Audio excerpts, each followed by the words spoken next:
Alors, je suis à la soirée de la FAT, l'Association française des analystes techniques, et je vais poser la question à quelques spécialistes qui ont écrit des livres pour savoir comment ils voient la fin de l'année 2024 sur les marchés.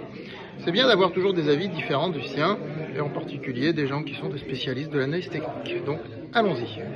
Alors voici Antoine Quesada, spécialiste de l'analyse technique et en particulier des oscillateurs, qui a écrit ce livre, Les oscillateurs et leurs divergences, dans la collection Les essentiels de la FAT chez JDH Éditions.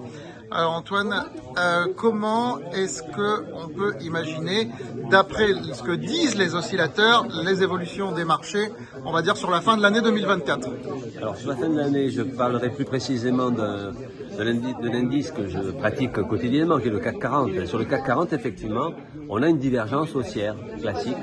Haussière, donc un rallye de fin d'année, possible? Possible, absolument. Probable même. En tout cas, probable. Cette divergence haussière, elle est validée.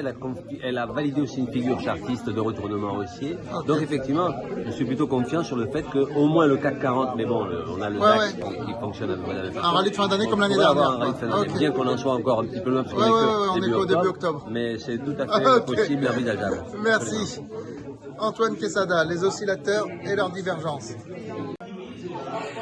Voici Nicolas Galland, journaliste chez Capital et auteur de son dernier livre, L'analyse technique en 50 cas pratiques. Alors ça, c'est très intéressant pour se confronter vraiment avec des cas concrets et pas juste rester dans la théorie. Alors, Nicolas, comment on peut voir, d'après l'analyse technique, la fin de l'année 2024 sur les marchés financiers? Est-ce qu'elle devrait plutôt être haussière ou baissière, ou est-ce qu'on ne sait pas?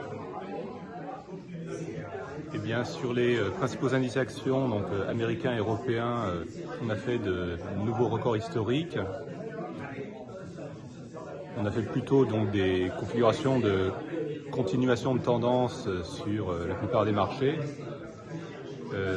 Par contre, pour le CAC 40, on a fait une configuration de retournement à la hausse classique, mais la correction baissière récente est assez verticale et donc à court terme, c'est à surveiller.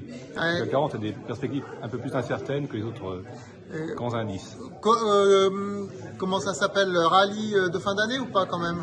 Alors le rallye de fin d'année,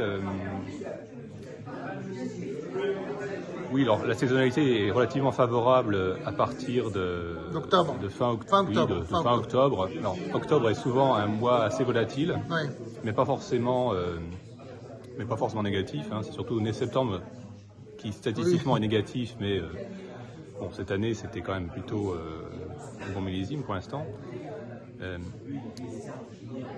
Et le rallye de fin d'année, donc c'est plutôt en décembre. Ok, merci beaucoup.